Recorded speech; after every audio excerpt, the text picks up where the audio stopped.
Hai Sobat Lumen yang terkasih, Jayo, Jayo, Jayo, Jayo, Jayo, Jayo, Jayo, Jayo.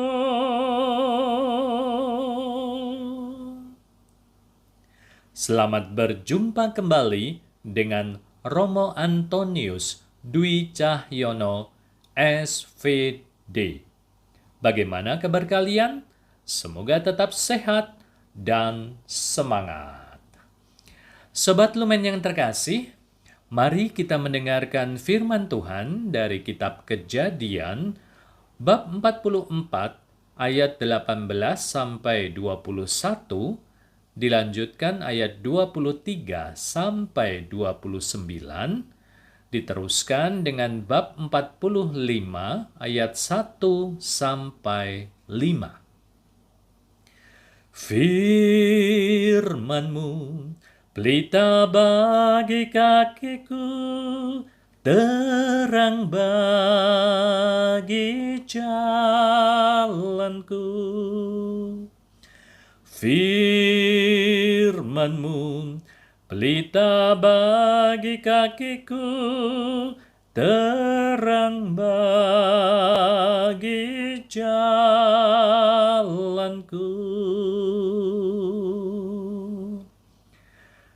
Di tanah Mesir, Yusuf pura-pura menuduh adiknya Benyamin mencuri. Lalu tampillah Yehuda mendekatinya dan berkata, "Mohon bicara tuanku, izinkanlah kiranya hamba-Mu ini mengucapkan sepatah kata kepada tuanku, dan janganlah kiranya bangkit amarah-Mu terhadap hamba-Mu ini, sebab tuanku adalah seperti Firaun sendiri. Tuanku telah bertanya kepada hamba-hambanya ini, 'Masih adakah ayah atau saudara kamu?' Dan kami menjawab tuanku, 'Kami masih mempunyai ayah yang tua dan masih ada anaknya yang muda yang lahir pada masa tuanya. Kakaknya telah mati, hanya dia sendirilah yang tinggal dari mereka yang seibu. Sebab itu ayahnya sangat mengasihi dia.' Lalu tuanku berkata kepada hamba-hamba-Mu ini, 'Bawalah dia kemari kepadaku, supaya mataku memandang dia.' Kemudian tuanku berkata kepada hamba-hamba-Mu ini, 'Jika adikmu yang bungsu itu tidak datang kemari bersama-sama dengan kamu, kamu tidak boleh melihat mukaku lagi.' Setelah kami kembali kepada hamba-Mu, ayahku, maka kami memberitahukan kepadanya perkataan tuanku itu. Kemudian ayah kami berkata, 'Kembalilah kamu membeli sedikit bahan makanan bagi kita.' Tetapi jawab kami tidak dapat pergi ke sana. Jika adik kami yang bungsu bersama-sama dengan kami, barulah kami akan pergi ke sana. Sebab kami tidak boleh melihat muka orang itu, apabila adik kami yang bungsu tidak bersama-sama dengan kami." Kemudian berkatalah hamba-Mu, ayahku, kepada kami, "Kamu tahu bahwa istriku telah melahirkan 2 orang anak bagiku. Yang seorang telah pergi daripadaku, dan aku telah berkata, tentulah ia diterkam oleh binatang buas, dan sampai sekarang aku tidak melihat dia kembali.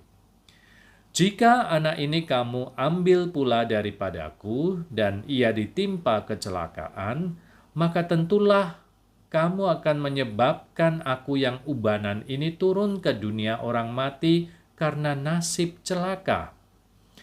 Ketika itu Yusuf tidak dapat menahan hatinya lagi di depan semua orang yang berdiri di dekatnya.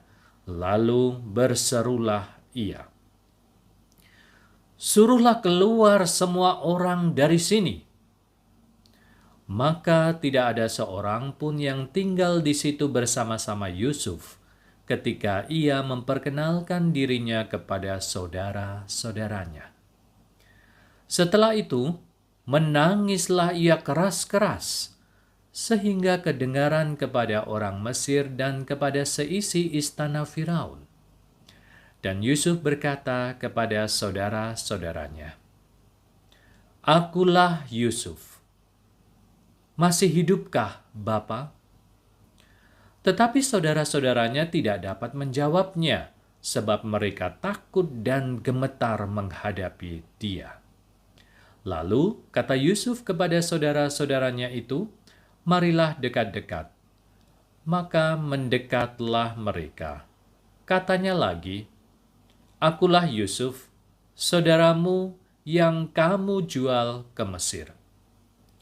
Tetapi sekarang, janganlah bersusah hati dan janganlah menyesali diri, karena kamu menjual aku ke sini. Sebab untuk memelihara kehidupanlah Allah menyuruh aku mendahului kamu." Demikianlah sabda Tuhan. Syukur kepada Allah.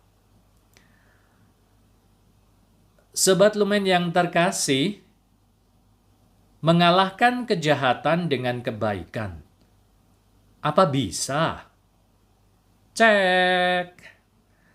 Kisah Yusuf anak Yakub merupakan kisah yang menarik karena kisah seperti ini masih sering kita jumpai dalam hidup sehari-hari hingga saat ini.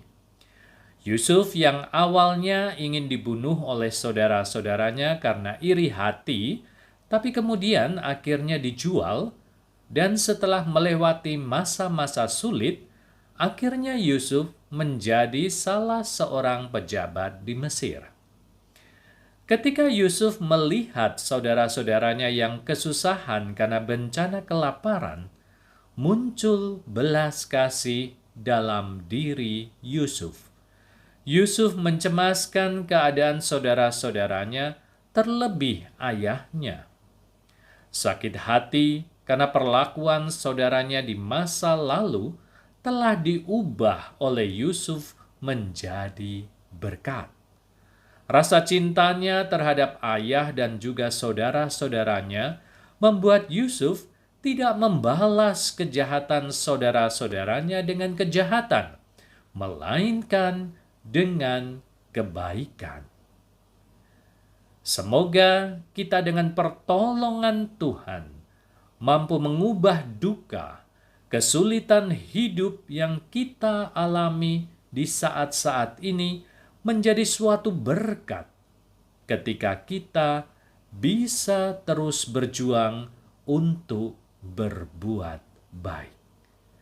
Jangan biarkan iri hati, amarah menguasaimu, tapi biarkan Tuhan yang adalah cinta senantiasa hidup dalam hati kita. Cayo.